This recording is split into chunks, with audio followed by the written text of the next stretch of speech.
Hello guys, welcome to my channel math in one shot. आज हम discuss करेंगे exercise 5.3 question number 6 से, क्योंकि लास्ट वीडियो में हमने क्वेश्चन नंबर 1 to 5 को ओवरव्यू किया था और यहाँ पर हमें हर एक क्वेश्चन में dy/dx ही फाइंड आउट करना है। बट हमें डिफ्रेंशिएशन करने के बाद वेरिएबल्स को सेपरेट करना है। जो dy/dx वाली टर्म है वो तो हमारी एक साइड रहेंगी और जो हमारी सिंपल टर्म है जिनके साथ dy/dx नहीं है वो एक साइड रहेंगी। और उन सभी टर्म्स को इवेलुएट करके ही हम निकालेंगे dy/dx। और हमें जो स्टेटमेंट गिवन है वो है x³ + x² + xy² + y³ = 8। तो यहाँ पर हम डिफरेंशिएशन करेंगे विद रिस्पेक्ट टू x, क्योंकि हमें dy/dx फाइंड आउट करना है। पावर जो 3 है वो हमारी इन फॉरवर्ड आ जाएगी, बट उससे पहले हमें यहाँ पर क्या क्या फॉर्मूले यूज़ करने वाले हैं। dy/dx x³ का डायरेक्ट हो जाएगा। यहाँ पर हम u × v अप्लाई करेंगे क्योंकि एक y है दूसरा x है। तो एक फंक्शन एज इट इज रहेगा, y का डेरिवेटिव हो जाएगा, फिर y एज इट इज रहेगा, डेरिवेटिव हो जाएगा x² का।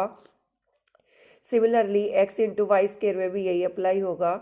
x एज इट इज रहेगा, डेरिवेटिव हो जाएगा y² का, फिर y² एज इट इज रहेगा, डेरिवेटिव हो जाएगा x का। फिर हम डेरिवेटिव करेंगे y³ का इक्वल टू डेरिवेटिव करेंगे 81 का। तो यहाँ पावर 3 फॉरवर्ड 1 पावर हो जाएगी less.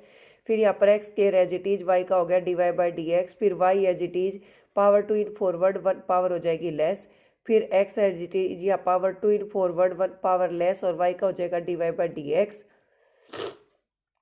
Plus y² as it is d/dx, x का हो जाएगा 1। फिर यहाँ power 3 in forward 1 power less और y का हो जाएगा dy/dx = 0। अब हमारा 3 टर्म के साथ dy/dx है, तीनों में से dy/dx ले लेते हैं कॉमन। यहाँ पर बचेगा x² + 2xy + 3y²। और जिनके साथ dy/dx नहीं था उनको सेकंड साइड मूव कर देते हैं। 3x² के साथ रही है, 2xy के साथ रही है और y² के साथ रही है। एक को हमने सेकंड साइड मूव किया विद माइनस साइन। अब यहाँ पर ये हमारा मल्टीप्लाई है, सेकंड साइड हो जाएगा डिवाइड। तो हमारी dy/dx की वैल्यू आएगी -3x² - 2xy - y² divided by x² + 2xy + 3y²। जो हमारी ऊपर वाली टर्म है यानी कि न्यूमरेटर वाली टर्म, वो हमारी सारी टर्म नेगेटिव है, इसलिए हम माइनस ले लेते हैं कॉमन। माइनस कॉमन लेंगे तो हमारी ये सारी टर्म हो जाएगी पॉजिटिव, पर बाहर ब्रैकेट के बाहर माइनस का साइन आ जाएगा। नेक्स्ट क्वेश्चन नंबर 7 में भी हमें dy/dx ही फाइंड आउट करना है। तो सबसे पहले हमने d/dx किया sin² y का, फिर प्लस d/dx किया cos y का। अब यहाँ पर cos के एंगल में एक अकेला ना तो y है ना ही x है, दोनों की मल्टीप्लीकेशन है, तो हम u × v अप्लाई करेंगे। x को एज इट इज करेंगे, डेरिवेटिव कर देंगे y का, फिर y को एज इट इज रखेंगे, डेरिवेटिव कर देंगे x का। और k कॉन्स्टेंट है और कॉन्स्टेंट का डिफरेंशिएशन 0 होता है। यहाँ power 2 in forward 1 power less, sine का हो गया cos y dy/dx प्लस। अब यहाँ पर cos ऑफ xy का हो जाएगा minus sine xy, x as it is dy/dx plus y as it is x का हो जाएगा 1 = 0। 2 sin x cos x sine 2x का फॉर्मूला होता है, बट यहाँ पर x की जगह y है तो ये sin 2y का फॉर्मूला बन गया dy/dx माइनस। अब इसके अंदर मल्टीप्लाई करेंगे तो x sin xy dy/dx फिर प्लस y sin xy = 0। अब जिनके साथ dy/dx है उनमें से dy/dx ले लिया कॉमन और ये टर्म हमारी यहाँ नेगेटिव थी, इसको हमने राइट हैंड साइड मूव कर दिया तो ये होगी पॉजिटिव। तो यहाँ पर हमारी ब्रैकेट के अंदर टर्म बची sin y - x sin xy = y sin xy। अब यहाँ पर ये हमारी टर्म मल्टीप्लाई है, सेकेंड साइड हो जाएगी डिवाइड। तो हमारे पास dy/dx की जो वैल्यू आई वो आई y sin xy divided by sin 2y - x sin xy। अगर यहाँ से आपको डाउट क्लियर नहीं हो रहा तो ये हमारा ना क्लास 11th में चैप्टर नंबर 3 में फॉर्मूला भी था कि sin 2x इक्वल आता है 2 sin x cos x के। नेक्स्ट हमारे पास question number 8, sin² x + cos² y = 1। कहीं कोई ये सोचे कि sin² x + cos² x है ये, बट यहाँ पर cos के साथ एंगल में y दे रखा है और ये फिर भी = 1 है। तो हमने इसको डिफरेंशिएट किया विद रिस्पेक्ट टू x। तो यहाँ पर d/dx करेंगे sin² x का और d/dx करेंगे cos² y का, dy/dx = 1।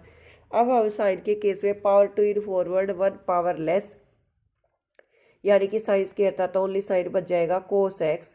और x का हो जाएगा 1 plus 2 cos y minus sine y divide by d x equal to 0। ये टर्म यहाँ नेगेटिव है, सेकेंड साइड हो जाएगी पॉजिटिव।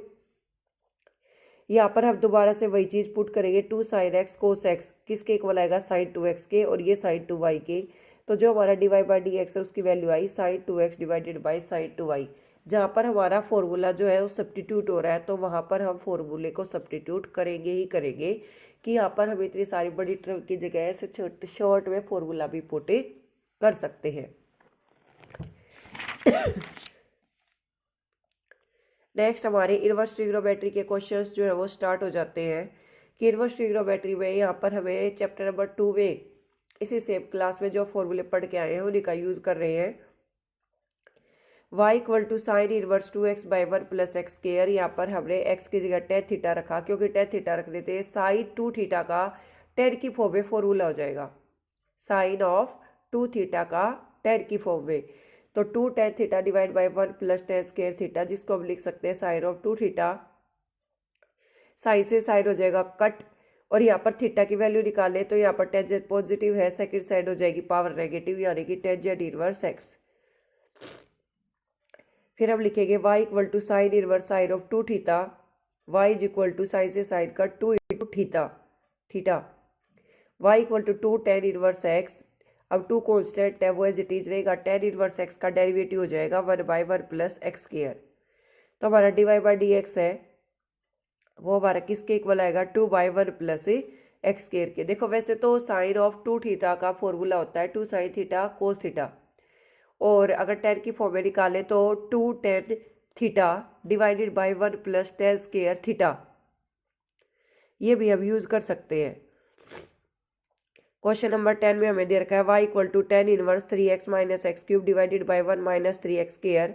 एक्स को हमने वही टेन थीटा पुट किया, तो ये हमारा टेंजेंट ऑफ 3 थीटा का फॉर्मूला बन रहा है, और इसके ऊपर बहुत बार क्वेश्चन पूछा भी जाता है टेंजेंट ऑफ 3 थीटा के ऊपर। तो यहाँ पर y equal to 3 tan theta minus tan cube theta divide by 1 minus 3 tan square theta. जैसे ही हमने यहाँ पर x की वैल्यू टेन थीटा रखी तो थीटा आया हमारा टेंजेंट इनवर्स x, क्योंकि यहाँ पर एक साइड पावर पॉजिटिव है तो वैसी बात है कि सेकंड साइड हमारी पावर जो है वो नेगेटिव हो जाएगी। तो y equal to tangent inverse 3 tan theta minus tangent cube theta divide by 1 minus 3 tan square theta. तो यहाँ पर हम रख रहे हैं तो 10 से 10 कैंसिल आउट होके 3 थीटा बच रहा है, और ऊपर से हम थीटा को इवेलुएट करके आए हैं टेंजेंट इनवर्स एक्स, उसी का हम यूज़ करेंगे। तो यहाँ पर y equal to 3 tangent inverse x, 3 तो हमारा कॉन्स्टेंट है वो तो बाहर निकल जाएगा, और टेंजेंट इनवर्स एक्स का हो जाएगा 1 by 1 plus x square. Tangent 2 theta का, टेंजेंट 3 थीटा का, और टेंजेंट 4 थीटा को हम लिख देते हैं टेंजेंट ऑफ 2 इंटू 2 थीटा। वो भी आगे हमने एक जगह यूज़ किया था चैप्टर नंबर 2 में। ये क्लास 11th में हमने चैप्टर नंबर 3 एक्सरसाइज 3.3 में भी सोल्व करे हैं, tangent of 4 theta cos of 4 theta cos of 8 theta. तो इस तरीके से भी हम इनको सोल्व कर सकते हैं। बेसिकली इनमें ऑलमोस्ट क्वेश्चंस में टेन थीटा ही पुट होके क्वेश्चन जो है वो सोल्व हो जाता है, क्योंकि वो एक पर्टिकुलर फॉर्मूले की फॉर्मेशन हो जाती है। अगर आप ज़्यादा फॉर्मूले रिवाइज करना चाहते हैं तो उसके लिए क्लास 11th का चैप्टर नंबर 3 से देखिए, और इसी क्लास के इनवर्स ट्रिग्नोमेट्री के यानी क्लास 12th के ही इनवर्स ट्रिग्नोमेट्री का जो चैप्टर नंबर 2 है उसमें भी सारे फॉर्मूले आपको गिवन है, उसकी भी आप हेल्प ले सकते हैं। Thank you so much for watching. For more videos like share and subscribe my channel. और संडे को यानी कि कल लाइव सेशन आने वाला है 6:30 पर क्लास 10th का चैप्टर नंबर 1, 2 और 15 का। तो जो भी आपके रोल हैं उनको इंसिस्ट करो कि पेपर की तैयारी अच्छी हो जाएगी, और टारगेट रहेगा 100 आउट ऑफ 100 का।